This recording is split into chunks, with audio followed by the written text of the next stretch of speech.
Recently, we just had 3 directs with a rumor direct coming out in mid-September. And instead of going over all the general announcements and games that were shown there, I thought I would just give my overall general views and focus on the games that really caught my attention. Starting with the Pokemon Presents. I'm just gonna set the mood right now. The Pokemon Presents needs a more accurate name. That looks right, but I need to blow off some steam here. There we go. They achieved the same thing that a shadow drop on Twitter could accomplish, but without needing a budget.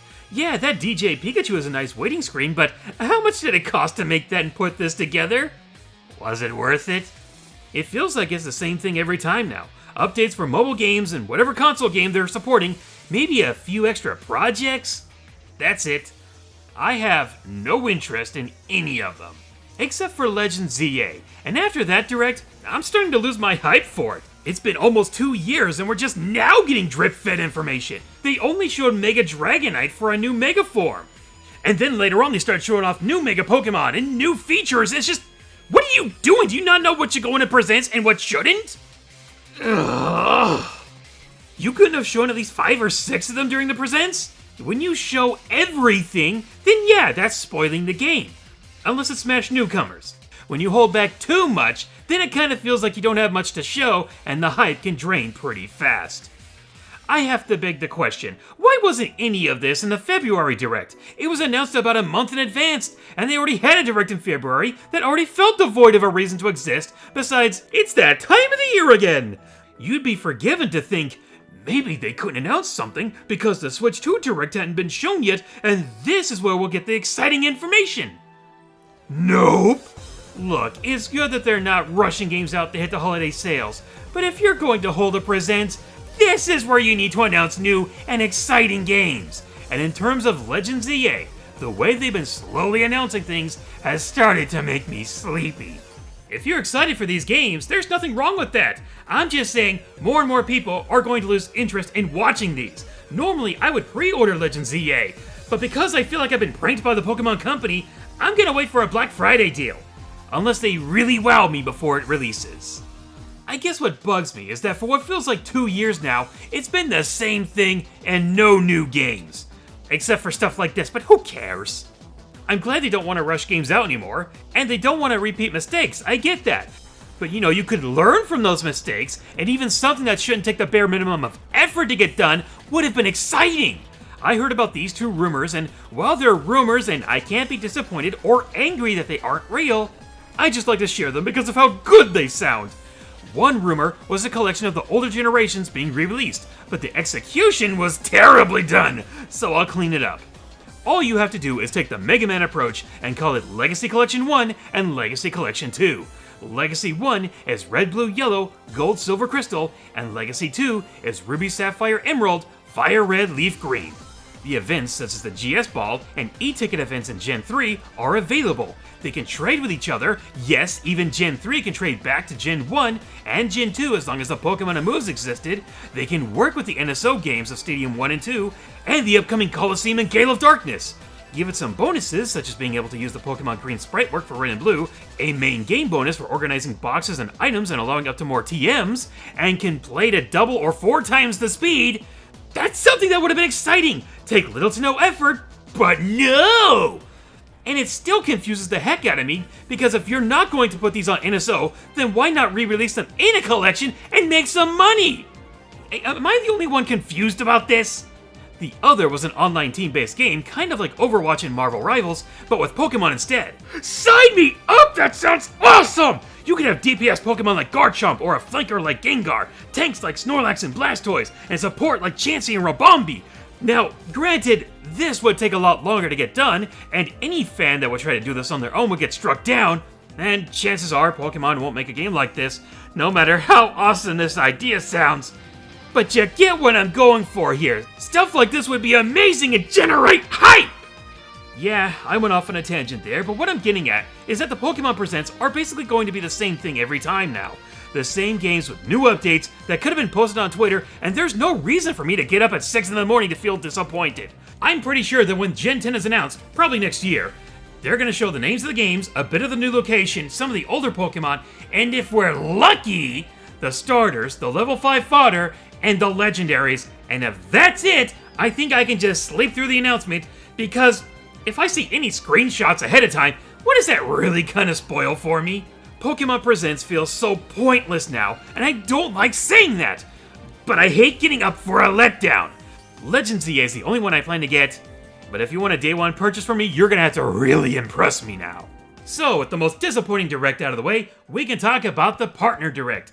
And it might feel like I'm repeating myself here, but there's at least something I was excited for, and even though there's a lot of games here I don't care for, there are at least big name games. Monster Hunter, Dragon Ball, Persona, Yakuza, Apex, Madden, Plants vs. Zombies, Final Fantasy Tactics, and soccer! Some other games like Hella, where you're a rat with a backpack that has a frog tongue, and it's co-op. It at least looks neat.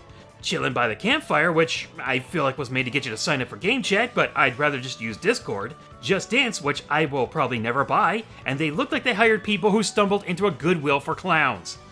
On clearance.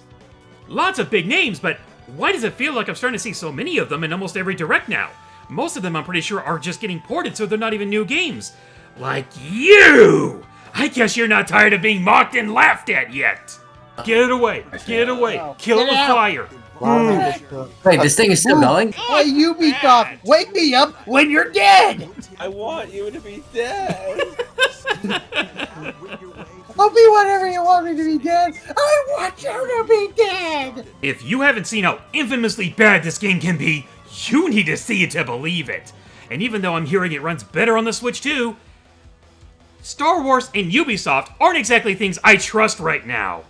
They say it runs better, but in the trailer you can still see the background loading in. This game already has a bad enough reputation. Don't stain the new console with your stench of failure!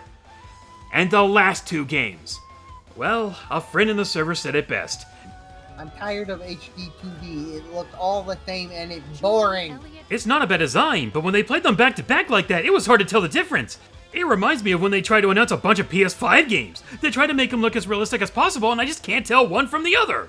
Variety in different styles are a nice thing to have. Chronos looks like Dead Space with time traveling mechanics, which looks cool, but I probably won't get it, but it at least looks interesting. Hyrule Warriors Age of Imprisonment. The first one was a guilty pleasure for me, the second one really disappointed me, and I don't know, this feels like a wait and see for me. Once Upon a Katamari. I still haven't given the Katamari series a real try yet, but I can at least say I'm interested in the series. And for me and many others, the most exciting announcement was Pac-Man World 2 Re-Pac. I never beat the original. I got stuck here for the longest time because of janky and unfair enemy placement. But in my recording, I at least made it to here. Having said that, I enjoyed the first remake, and I've already pre-ordered the second one. Overall, I thought this Direct was much better than the Pokemon Presents, even if a lot of the stuff here just didn't interest me that much. But that's just me. Your hypeage may vary. Finally, we've reached the Indie Direct, and my expectations were low, but that's because, what do you expect to see out of an Indie Direct? Well, I guess there's Silk Song, but the guy who said that this was going to happen said it wasn't going to be there, so what can you do?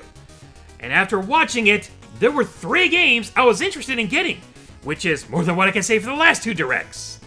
First shown is Mina the Hollower with a demo. From the people who made Shovel Knight comes a new game that looks to be inspired by the Zelda Oracle games. The demo is nice, digging around actually feels like a fun mechanic, but I'm not exactly a big fan of the Oracle games, though this one is solid for now. I'll probably wait for a sale though.